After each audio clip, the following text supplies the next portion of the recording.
नमस्कार साथियों, मैं राव गुप्ता आपका MPPSC कोर्स में हार्दिक स्वागत करता हूं। साथियों, आपने कल पहला वीडियो पढ़ा हमसे, जिसमें आपने पढ़ा होगा GS पेपर 2 में पार्ट आ, जिसमें राजनीति संविधान के बारे में डिस्कस किया गया और जिसमें बताया गया कि संविधान में हमें क्या पढ़ना है और किस प्रकार यूनिट को हमें कवर करना है। पेपर 2 हमारा बहुत मजबूत हो जाएगा और ये मान लीजिए केवल आपको अच्छे से नोट्स बनाने हैं और क्या करना है कि उसका पेपर के टाइम पे रिवीजन करना है, ठीक है। और आज से मैं आपको थोड़ा सा लिखवा भी दूंगा, जिससे आप नोट्स भी आपके प्रिपेयर होते चलेंगे। जैसा कि बहुत बच्चों की कॉल आई कि सर आप पहले पूरा समझा दीजिए, उसके बाद वही नोट्स प्रिपेयर करा दीजिए, तो करा दूंगा, उसमें कोई प्रॉब्लम ही नहीं, ठीक है। तो नोट्स आप बनाते चलोगे, मेंस में लिख भी लोगे। बाकी मैं जो यहाँ लिखता हूँ उसको आपको पूरा का पूरा लिखना है, वही मान लीजिए आपके नोट्स सब कुछ मायने रखेंगे, ठीक है। चलिए, तो हमने कल आपको इंट्रोडक्शन पढ़ाया था पूरा का पूरा।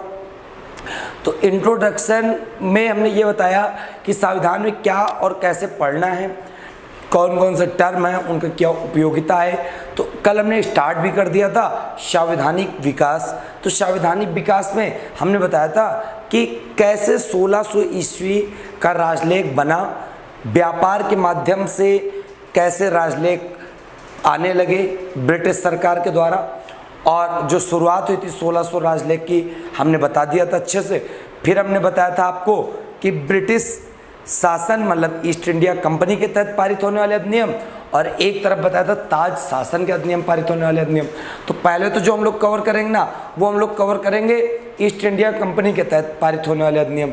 तो देख लेते हैं सबसे पहले। तो ईस्ट इंडिया कंपनी के तहत पारित होने वाले अधिनियम में सबसे पहला अधिनियम जो हमारा ना, वो कौन सा है? वो है 1773 ईस्वी का अधिनियम।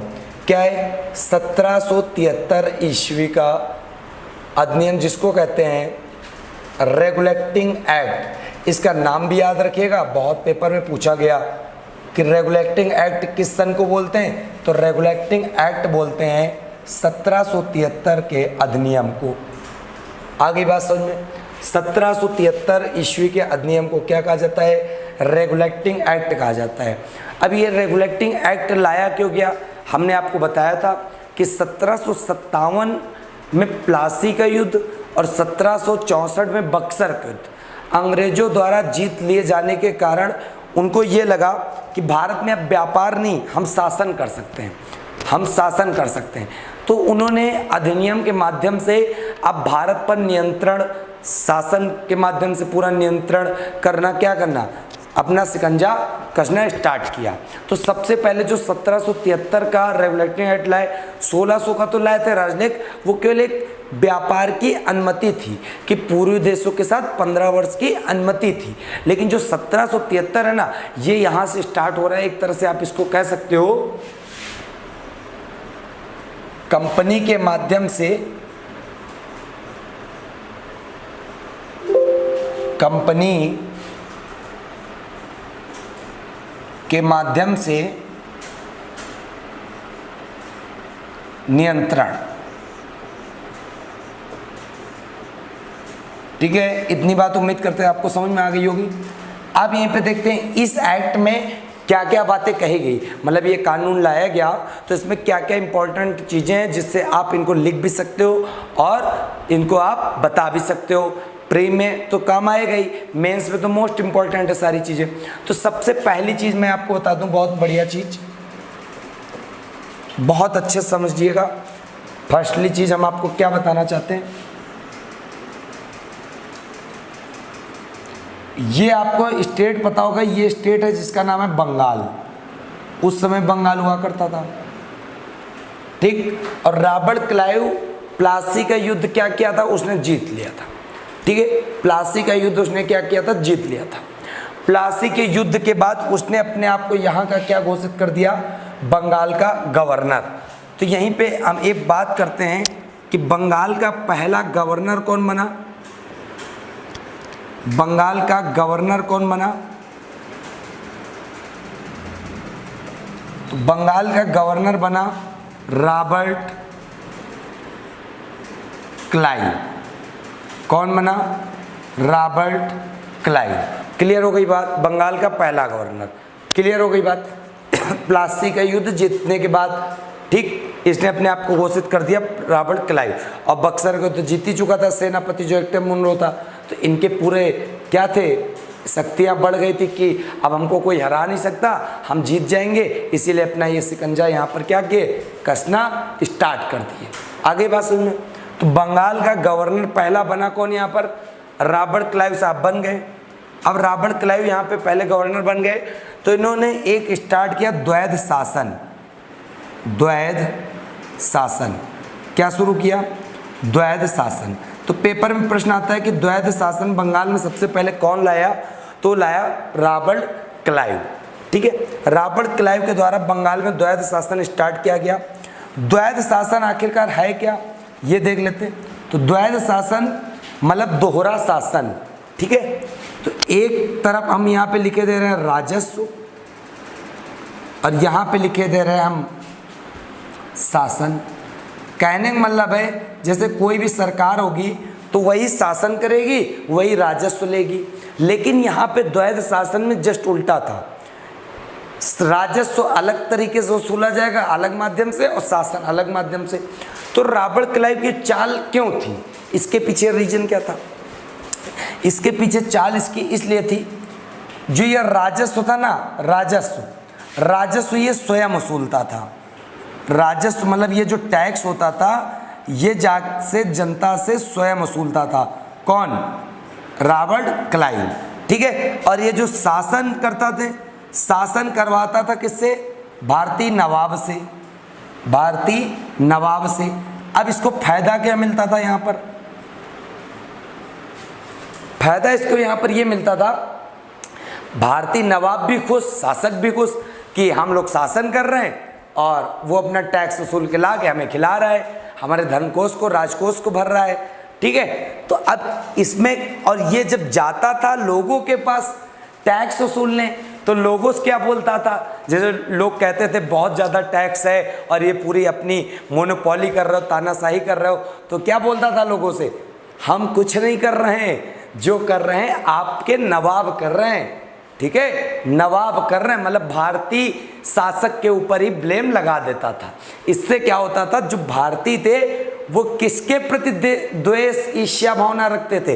वो सब रखते थे भारतीय नवाब के प्रति। और वसूल कौन लाता था? वो लाता था रॉबर्ट क्लाइव। यही पूरी जो पॉलिसी थी ये कहलाती थी द्वैध शासन, और कुछ नहीं था। तो बंगाल का पहला गवर्नर समझ में आ गया। बंगाल का ही गवर्नर क्यों बना? क्योंकि उस समय जो व्यापार होता था वो समुद्री मार्ग से होता था, और बंगाल जो था भारत का सबसे समृद्धशाली क्षेत्र था, इसलिए उसको जो है सब एक तरह से कह सकते हो उस समय पृथ्वी का स्वर्ग कहा जाता था। ठीक है, भारत में। तो इसीलिए वहाँ से सारी चीज़ें अवेलेबल आ जाती थी, चली जाती थी, बहुत आसानी थी। ठीक है, तो इसीलिए बंगाल का गवर्नर पहले ये बना। अब पहला पॉइंट हम रेगुलेटिंग एक्ट में क्या बताने जा रहे हैं वो समझो। हमें बताना था रेगुलेटिंग एक्ट में पहला पॉइंट, लेकिन अगर ये इतिहास आप ना समझते ना तो पहला पॉइंट आपको बालक नहीं समझ में आना था। तो पहला पॉइंट रेगुलेटिंग एक्ट में यही कहता है कि जो बंगाल का गवर्नर था, बंगाल का जो गवर्नर था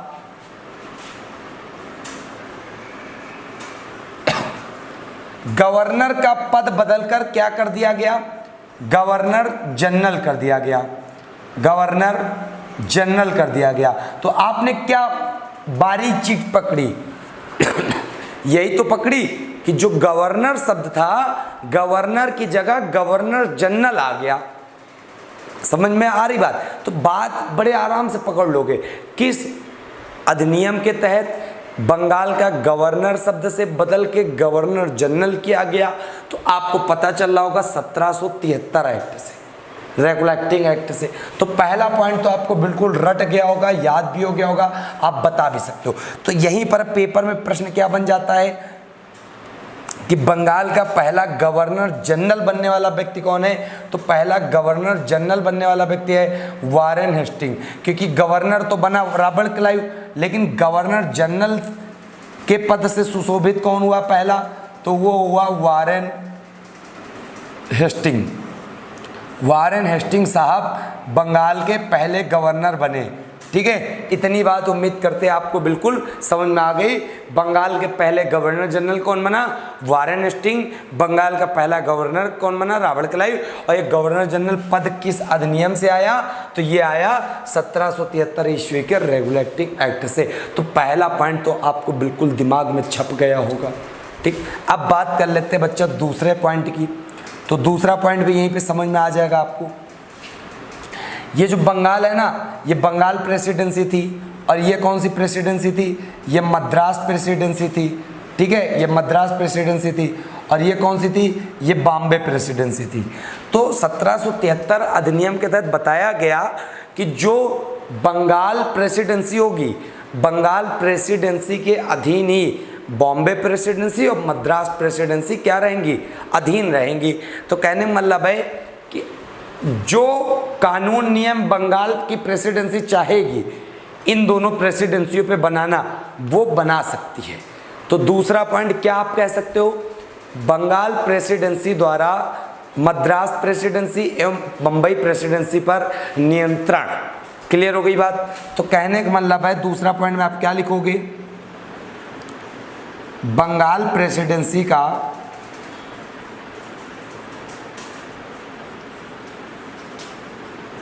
बंबई तथा मद्रास पर नियंत्रण। बंबई प्रेसिडेंसी और मद्रास प्रेसिडेंसी पर नियंत्रण किसके द्वारा? बंगाल प्रेसिडेंसी द्वारा। क्लियर हो गई बात? दो पॉइंट तो बिल्कुल रट गए होंगे सभी बच्चों को, उम्मीद करते समझ में आया होगा। अभी बाद में हम आपको थ्योरी भी लिखा देंगे, अभी केवल आप क्लास को समझते चलो, बाद में नोट्स बना लेना। क्योंकि देखो एक चीज़ और बता दें, हम तो आपके नोट से प्रिपेयर करा देंगे, कोई दिक्कत नहीं, बढ़िया से प्रिपेयर कराएंगे, लिखवा देंगे, एक एक चीज़ छपवा देंगे, कोई दिक्कत नहीं। बात ही आती ना, थोड़ा सा तुमको भी सजग होना पड़ेगा, थोड़ा सा तुमको भी जागरूक होना पड़ेगा कि इस मामले में अपनी तैयारी को लेकर कैसे आपको क्या काम करना है कि जैसे ये पॉइंट बताया जा रहा है ना, इनसे थ्योरी बनाने की कोशिश करो, थ्योरी बनाने की कोशिश करो। क्योंकि बच्चा लिखा हुआ आप कब तक याद करोगे? नोट्स बन जाएंगे, बढ़िया से याद कर लोगे, लेकिन थोड़ा सा आप मेंस की प्रैक्टिस के लिए ऐसे प्रैक्टिस करोगे तो और अच्छा रहेगा। और बाकी तो हम लिखवाएंगे, कोई दिक्कत नहीं, आप उस पर बिल्कुल बेफिक्र रहो। ठीक है, इससे भी आप थोड़े छोटे छोटे पॉइंट शार्ट नोट डाल के उन थ्योरी लिखना स्टार्ट करो, वर्क करो, तो आपकी तैयारी में 4 चांद लग जाएंगे, गारंटी हम बता रहे हैं। ठीक है, तो 2 पॉइंट आपको उम्मीद करते समझ में आ गया होगा, अच्छे समझ में आया होगा। अब बात करते हैं हम लोग तीसरे पॉइंट की तरफ। तीसरा पॉइंट क्या है 1773 ईस्वी के रेगुलेटिंग एक्ट में? जो तीसरा पॉइंट है ना, वो भी बहुत बढ़िया है। क्या है? गवर्नर जनरल पद तो है ही है, गवर्नर जनरल की परिषद में, जो गवर्नर जनरल की परिषद है, इसमें अन्य सदस्य कितने रखे गए थे? अन्य सदस्य कितने नियुक्त किए गए थे?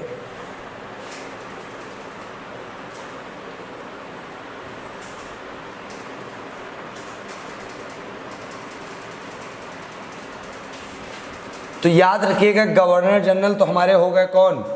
वारेन हेस्टिंग,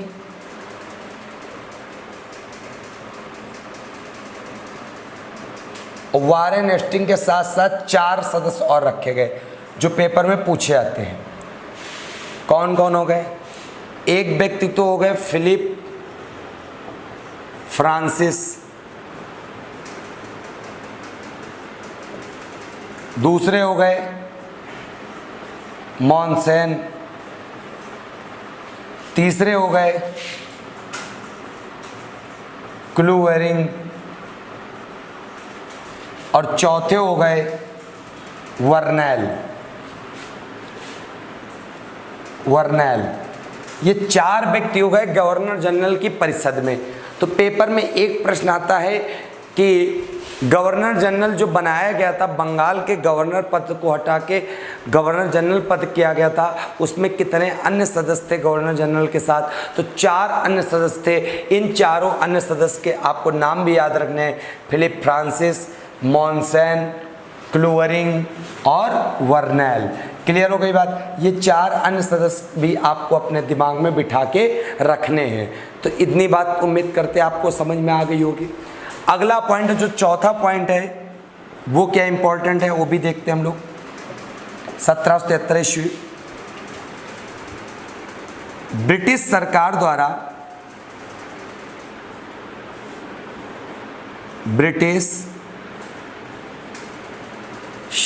द्वारा कंपनी पर नियंत्रण के लिए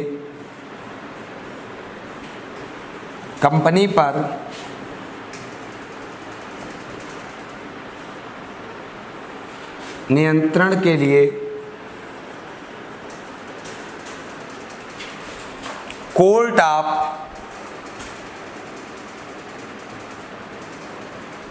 डायरेक्टर,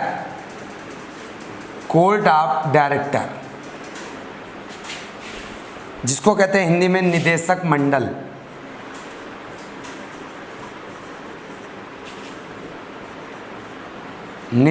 मंडल, आपको समझ में आ गया होगा। जो ब्रिटिश सरकार थी ना जैसे कंपनी तो बना के भेज दी इंडिया, कंपनी कर रही, लेकिन इनका धीरे धीरे क्या करना था, शासन भी तो करना था और इनको पता करना था कि वहाँ कंपनी के लोग क्या कर रहे हैं, कंपनी के लोग अपने देश के साथ सही व्यवहार कर रहे हैं, उनके साथ धोखा तो नहीं दे रहे हैं। इसीलिए उन्होंने एक कोर्ट ऑफ डायरेक्टर या निदेशक मंडल का गठन कर दिया। किस लिए? क्योंकि जितनी भी गतिविधियां होंगी सैन्य, असैन्य, ठीक है, राजनीतिक, राजस्व, सबसे संबंधित व्यापारिक सभी मामलों की जानकारी कोर्ट ऑफ डायरेक्टर किसको देगी? कोर्ट ऑफ डायरेक्टर देगी ब्रिटिश गवर्नमेंट को कंपनी के बारे में। क्लियर हो गई बात। ये 4 पॉइंट बिल्कुल आपको रट लेने हैं। ये 4 पॉइंट अगर आप रटे ले रहे हैं तो मान लीजिए 1773 का एक्ट में आपको कोई दिक्कत नहीं होने वाली। 5वां पॉइंट आपको बहुत अच्छे से बताते हैं। 5वां पॉइंट आपको क्या याद रखना है तो देखते हैं हम लोग।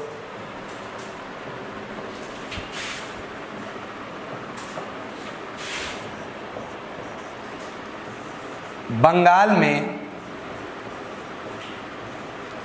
सुप्रीम कोर्ट की स्थापना की गई किस अधिनियम के तहत? 1773 ईस्वी के अधिनियम के तहत सुप्रीम कोर्ट की स्थापना की गई किस अधिनियम के तहत? 1773 ईस्वी के अधिनियम के तहत। अब बात आती है सुप्रीम कोर्ट का गठन तो हो गया, तो इसके एक मुख्य न्यायाधीश हुए। पेपर में आता है कि जो 1773 ईस्वी अधिनियम के तहत बंगाल में सुप्रीम कोर्ट गठित की गई, उसके मुख्य न्यायाधीश कौन? तो उसके मुख्य न्यायाधीश हुए सर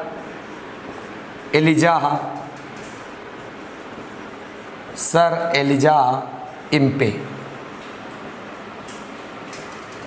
ठीक है, इनके साथ ये तो हो गए मुख्य न्यायाधीश।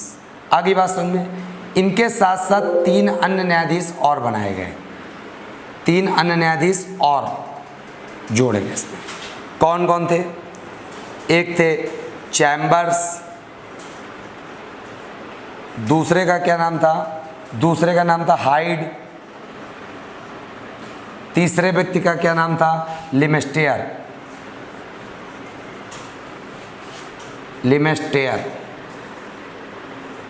क्लियर हो गई बात। ये हो गए सुप्रीम कोर्ट में जो सुप्रीम कोर्ट का गठन किया गया बंगाल में 1773 ईस्वी के अधिनियम के तहत, जिसके मुख्य न्यायाधीश सर एलिजा इम्पे हुए और उनके साथ 3 व्यक्ति और थे, चैम्बर्स, अन्य न्यायाधीश हाइड और लेमेस्टेयर। अभी बात आती है कि सुप्रीम कोर्ट की स्थापना की कब गई? वो तो अधिनियम है, ये की गई 1774 ईस्वी में। एक चीज़ और बता दूं मैं आपको बहुत अच्छे से, यहाँ पे समझ लीजिए, क्योंकि ये बार बार आप कंफ्यूज हो गए।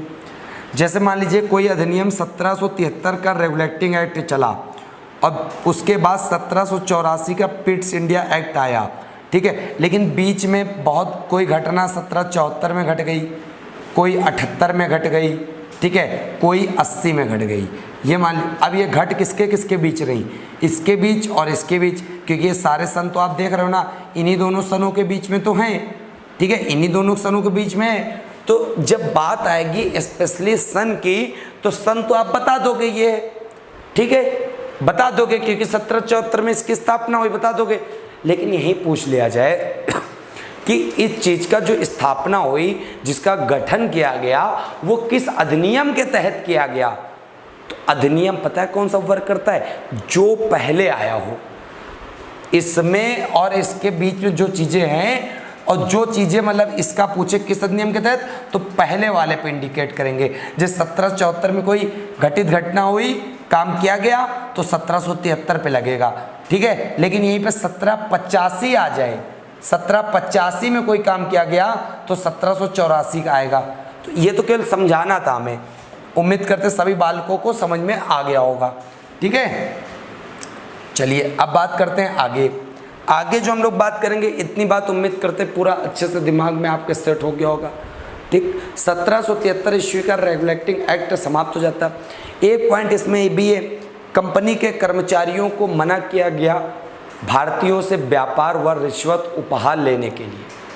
लेकिन इतना इम्पोर्टेंट नहीं है, कोई महत्वपूर्ण भी नहीं है। अगर ये 4 पॉइंट आप लिखते भी हो ना, तो मान लो 1773 आप बहुत बेहतरीन लिखते हो, ठीक है, मज़ा आ जाएगा आपको।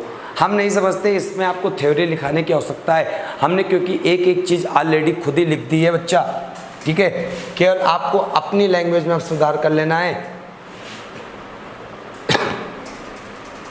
इतनी बात समझ में आ गई पूरा सा। चलिए आगे बात करते हैं। जो आगे बात करेंगे ना 1773 के बाद हम लोग अब बढ़ रहे हैं 1781 की तरफ। 1781 इसका नाम दिया था 1781 का संशोधात्मक अधिनियम।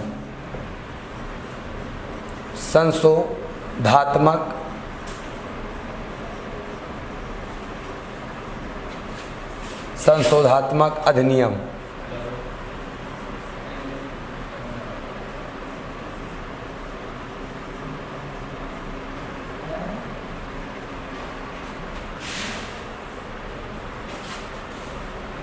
सत्रह ईस्वी का संशोधात्मक एक्ट। संशोधात्मक को इंग्लिश में कहते हैं amending act. Amending act, clear हो गई बात, इसी को बोलते हैं इंग्लिश में। अब पेपर में क्या प्रश्न आता है, नाम से क्लियर हो रहा होगा संशोधात्मक, तो बिल्कुल बहुत सिंपल सी बात है, वही चीज़ है जो आपके दिमाग में आ रही है। दिमाग में हमें पता क्या आपको आ रही होगी कि कुछ ना कुछ इसमें संशोधन किया गया, कुछ ना कुछ चीज़ें हटाई या जोड़ी गई होंगी। सिंपल सी बात, कल हमने संशोधन के बारे में बहुत अच्छा सा डिस्कशन किया था, ठीक है। तो इसमें सिंपल सी बात है, बहुत आसानी से याद रखिएगा। 1773 ईस्वी के रेगुलेटिंग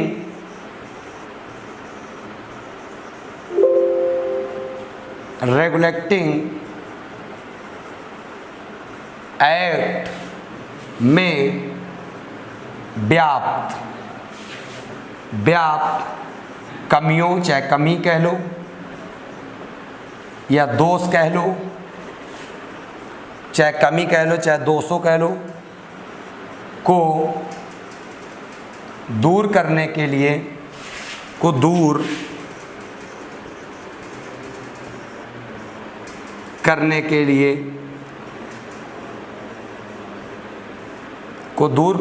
लिए यह अधिनियम लाया गया,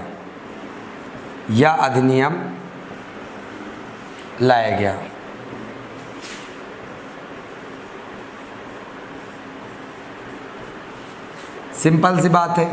हमने आपको बताया था संशोधात्मक का मतलब क्या होता है, कोई चीज़ हटाना या जोड़ना। तो 1773 में कुछ कमी रह गई होंगी, उसको दूर करने के लिए ये अधिनियम लाया गया। तो 1781 का अधिनियम यही है। 1781 में और बात करें ना, तो इसके अंतर्गत कुछ नहीं कहा गया, बिल्कुल सी नॉर्मल सी बात कही गई। क्या इसके अंतर्गत एक लाइन केवल याद कही गई कि इस एक्ट इस एक्ट मतलब इस अधिनियम के माध्यम से कलकत्ता, जो कलकत्ता सरकार चल रही थी, कलकत्ता सरकार को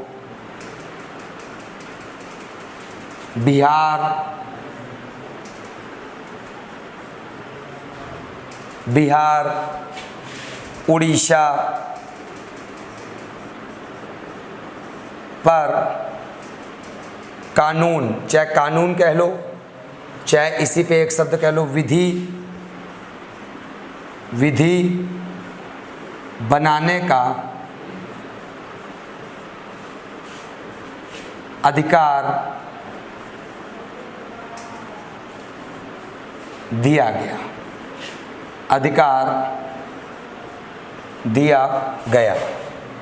ठीक है, बस यही एक लाइन इंपॉर्टेंट थी, यही एक लाइन हमने आपको बता दी। कहने का मतलब है कि पहले कलकत्ता प्रेसिडेंस मद्रास और बम्बई प्रेसिडेंस को क्या कर सकती थी, अपने नियंत्रण में ले सकती थी, लेकिन इस अधिनियम के तहत माध्यम से कलकत्ता सरकार को बिहार, उड़ीसा पर कानून अथवा विधि बनाने का अधिकार दिया गया। और संशोधात्मक इसको नाम ही है कि अमेंडिंग एक्ट, मतलब इसमें जो 1773 में कमी रह गई होंगी उनको दूर करने के लिए जो अधिनियम लाया गया उसको कहते हैं 1781 का अमेंडिंग एक्ट या संशोधात्मक एक्ट। उम्मीद करते आपको समझ में आ गया होगा। अब बात करते हैं बालक हम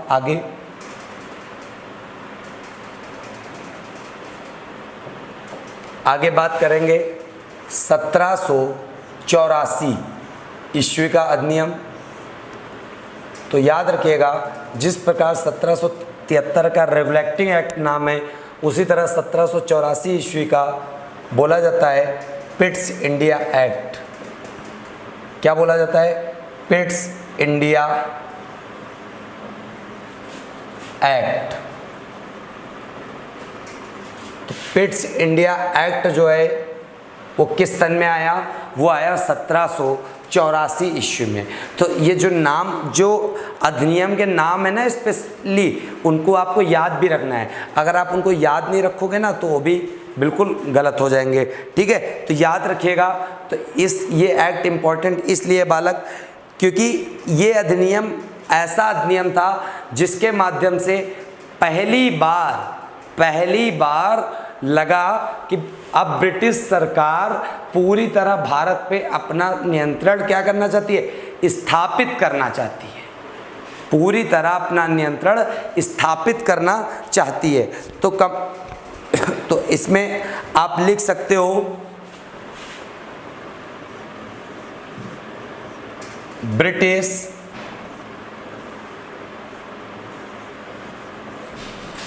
सरकार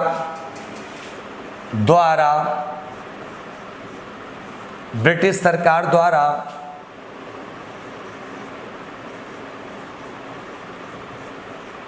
कंपनी के माध्यम से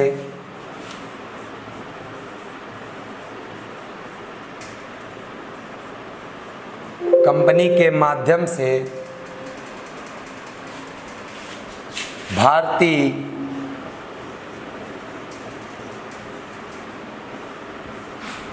राज्य पर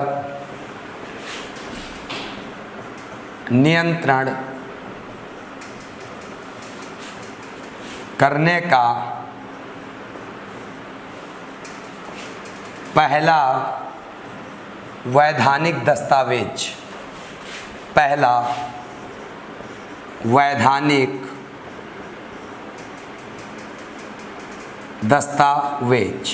कहने का मतलब है 1784 पिट्स इंडिया एक्ट एक ऐसा अधिनियम था जो पहली बार एक लीगली डॉक्यूमेंट था। किसके लिए? 1784 का जो पिट्स इंडिया एक्ट था उसमें आपको पता चल गया पहला वैधानिक दस्तावेज यही था, भारतीय साम्राज्य पर ब्रिटिश शासन द्वारा नियंत्रण स्थापित करने का। ठीक है, ये तो हो गई बात केवल 1784 के बारे में बता दी गई। अब इसके अंतर्गत महत्वपूर्ण बिंदु क्या हैं वो देख लेते हैं। जैसे 1773 में निकल के आए तो महत्वपूर्ण बिंदु कई सारे हैं इसमें। तो पहला बिंदु जो निकल के आता है वो यही निकल के आता है कि जो गवर्नर जनरल था ना, गवर्नर जनरल की परिषद में पहले कितने सदस्य हुआ करते थे? वारेन हेस्टिंग की परिषद में 1773 में कितने सदस्य थे? 4 थे। परिषद में 4 से 3 सदस्य हो गए। कहने मतलब जो परिषद में 4 सदस्य थे, अब 1784 में कितने हो गए परिषद में सदस्यों की संख्या? 3।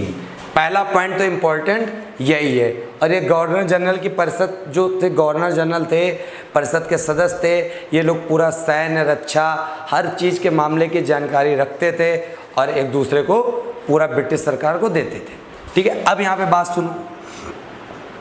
कंपनी पर नियंत्रण स्थापित करने के लिए, कंपनी पर नियंत्रण स्थापित करने के लिए 1773 में केवल कोर्ट ऑफ डायरेक्टर मतलब निदेशक मंडल का गठन किया गया था।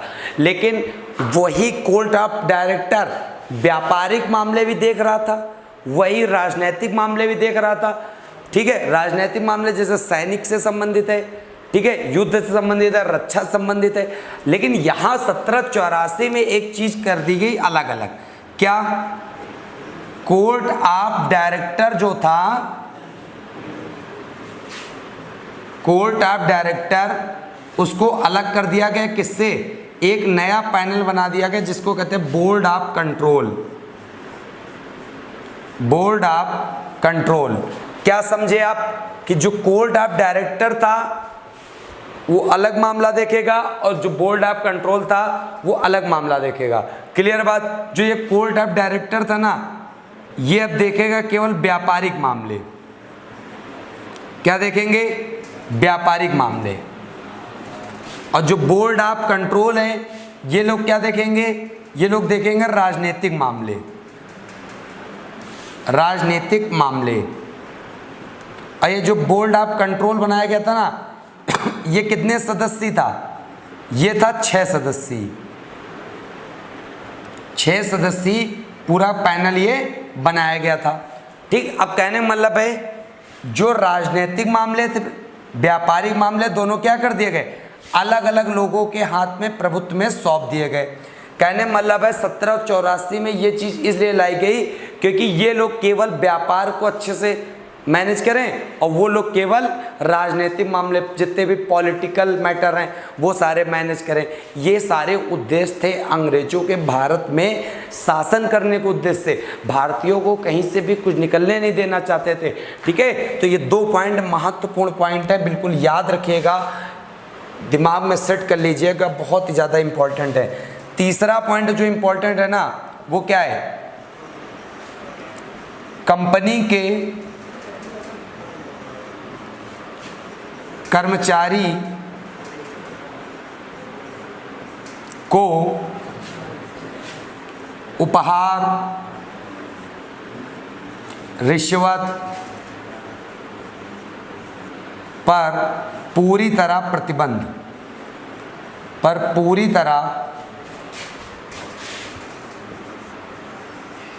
प्रतिबंध लगा दिया गया कि जो कंपनी के कर्मचारी हैं ना, वो भारतीयों से ना गिफ्ट ले पाएंगे, ना कोई रिश्वत ले पाएंगे। पूरी तरह क्या लगा दी गई? रोक लगा दी गई। ये तीसरा पॉइंट इसका महत्वपूर्ण था। अब बात सुनो और बहुत ध्यान से बात, क्या व्यवस्था की गई? जो चौथा पॉइंट क्या है यहाँ पर? चौथा महत्वपूर्ण बिंदु ये है कि जो कंपनी के अधिकारी हैं, कंपनी के अधिकारी, अब एक चीज़ बताओ, जैसे मान लीजिए कोई व्यक्ति है, कुछ ना कुछ व्यक्ति तो गलत होंगे ही और कुछ ना कुछ व्यक्ति अच्छे भी होंगे।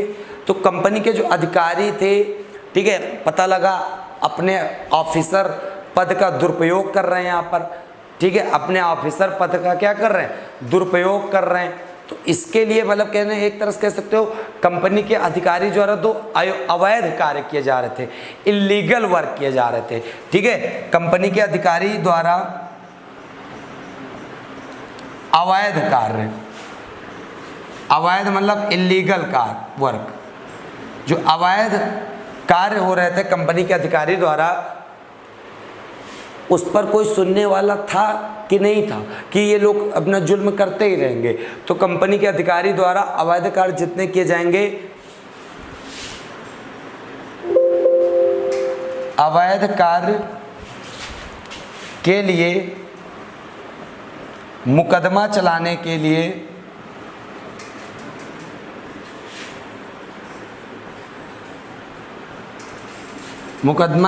के लिए इंग्लैंड में एक कोर्ट की स्थापना की गई। इंग्लैंड में एक कोर्ट की स्थापना की गई। ठीक है, तो उम्मीद करते हैं आपको ये भी समझ में अच्छे से आ गया होगा। एक कोर्ट की स्थापना की गई, किस लिए? जो कंपनी के अधिकारी हैं, जितने भी अवैध कार्य करेंगे उन पर मुकदमा चलाने के इंग्लैंड में एक कोर्ट की स्थापना की जाएगी। 1784 के पिट्स इंडिया एक्ट का ये चौथा महत्वपूर्ण पॉइंट बिल्कुल आपको रट के रखना है।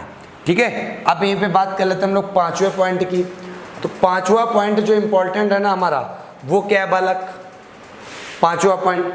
तो 5वां पॉइंट जो हमारा इंपॉर्टेंट है वो क्या है कि जितने भी गवर्नर जनरल थे उस समय, जो गवर्नर जनरल चल रहे थे, तो ये गवर्नर जनरल जैसे मान लीजिए युद्ध करना चाहते थे भारतीय राजाओं से, या जो भारत में देसी रियासतें थी, देसी रियासतें मतलब समझते ही होंगे, जहाँ पर छोटे छोटे राजा अपना पूरा प्रभुत्व स्थापित किए हैं। तो ये जो देसी रियासतों के राजा थे और जो भारतीय शासकों से थे, जैसे कहीं युद्ध हो गया, युद्ध होने के बाद समझौता करना चाहते हैं, मतलब संधि करना चाहते हैं, तो उसके लिए एक प्रावधान था। 5वें पॉइंट इसमें बताया गया था। क्या बताया गया था? गवर्नर, देखो अभी तो मैं आपको पूरा का पूरा लिखे दे रहा हूँ, ठीक है। ये एक ऐसा टॉपिक है, मैं यहाँ पे खुद लिखे दे रहा हूँ, तो नोट्स लिखाने यही आप लिख लोगे, यही आपके नोट्स हैं। ठीक है, जहाँ पे मुझे लगेगा मैं बोल के लिखाऊं तो बोल के लिखा दूंगा। ठीक है, गवर्नर जनरल द्वारा भारतीय शासकों से युद्ध अथवा संधि हेतु, गवर्नर जनरल द्वारा भारतीय शासकों से युद्ध अथवा संधि हेतु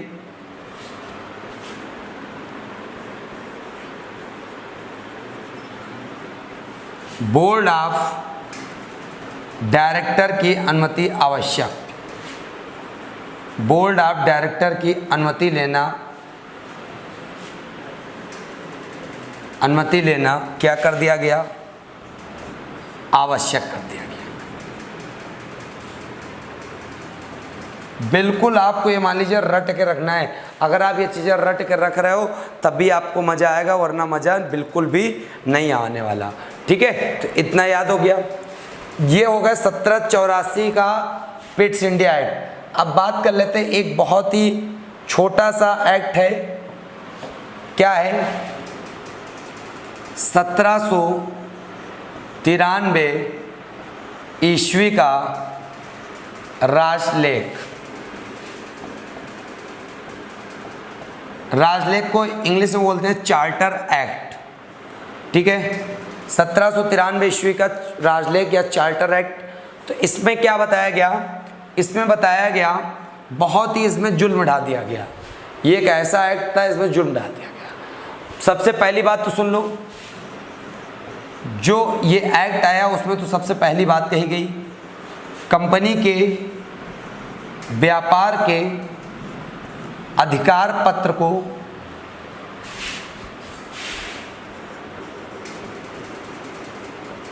अधिकार पत्र को 20 वर्ष के लिए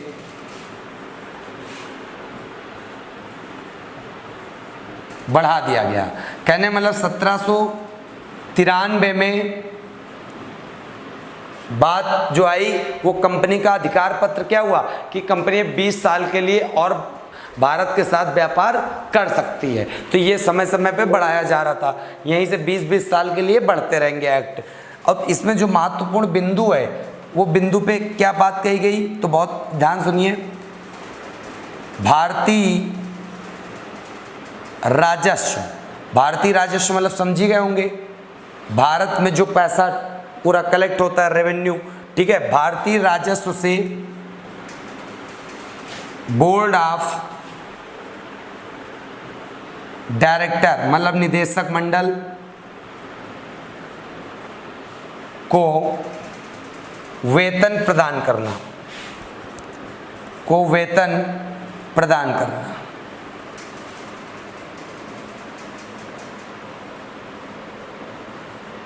कहने मतलब है जो भारतीय राजस्व से बोर्ड ऑफ डायरेक्टर के सदस्यों को वेतन दिया जाएगा भारतीय राजस्व से, तो इसका जिक्र कहाँ किया गया, 1793 के ईस्वी के राजलेख में। ये एक तरह से भारतीयों को बेवकूफ़ बनाने और भारतीयों को लूटने का नया तरीका था। ठीक है, उम्मीद करते हैं आपको इतना अच्छे से समझ में आ गया होगा। अब हम लोग जो आगे बढ़ेंगे ना, वो हम लोग अगली कड़ी में बढ़ेंगे आगे 1813 ईस्वी के राजलेख से। बहुत ही जल्दी सारे राजलेख हम लोग कंप्लीट कर देंगे, मजे से पढ़ेंगे, बिल्कुल टेंशन नहीं लेना आपको। केवल आप नोट्स बनाते रहना है, अच्छे से रिवीजन करना है। पेपर आपका सेकंड तो मैं निकलवा दूंगा आपका, ठीक है, बिल्कुल भी टेंशन आपको नहीं लेना है। और भी पेपर जब मैं आपको पढ़ाऊंगा तो सब बता दूंगा आपको, ठीक है। चलिए तब मिलते हैं हम लोग एक नए वीडियो के साथ, तब तक के लिए जय हिंद जय भारत।